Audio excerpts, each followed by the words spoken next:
Alienation. My family and extended family has 3 girls who were alienated from their fathers. This is the t-shirts that I designed, and I have 3 hearts around representing the 3 girls that were alienated from their fathers. The one is a grown woman in her 30s. We don't know where she is, what she's called, or what she's doing, or whether she's still alive. The other one is a young woman in her 30s. We hardly ever see her.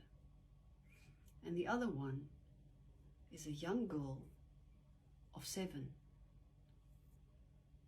who hardly ever saw her father, who has now died. So she's growing up without ever even knowing her father. Alienation is a terrible thing. It does not only happen in divorces, it happens in relationships all over the world. It is rife. And let me tell you something. Every child has the right to have a healthy relationship with both their parents, the mother and the father. People who alienate have no right to do that. It is child abuse.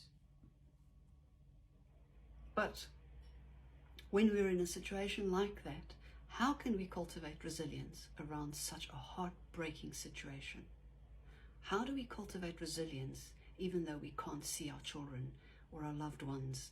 We are prevented from seeing them. We are estranged from them. And somebody out there is actively and deliberately alienating them from us.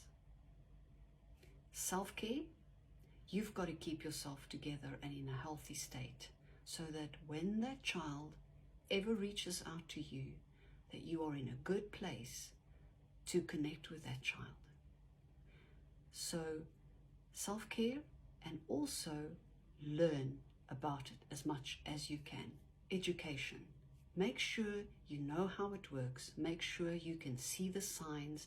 Make sure you learn how to respond to alienating remarks and the brainwashing and the phrases that the children are being taught to say. So take care of yourself and educate yourself.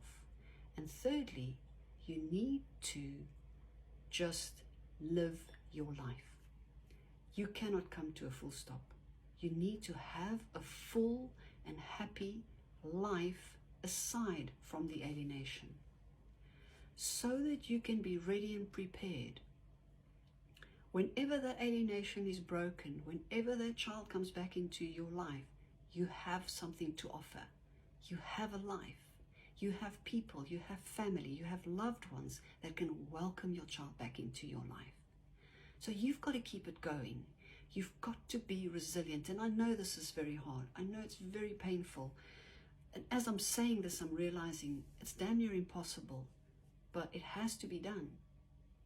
You need to be whole and healthy.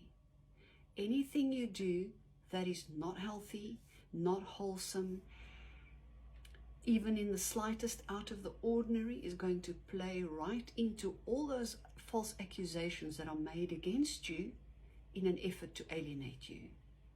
So be sure that you can regulate your emotions, be sure that you can manage your behavior, and be stable, healthy, and wise. Alienation is one of the hardest things in this life to deal with. But you've got this. If you cultivate your resilience, you'll be able to deal with it. I'm Sinta Ebersohn, and I'm inviting you to get up and grow with me.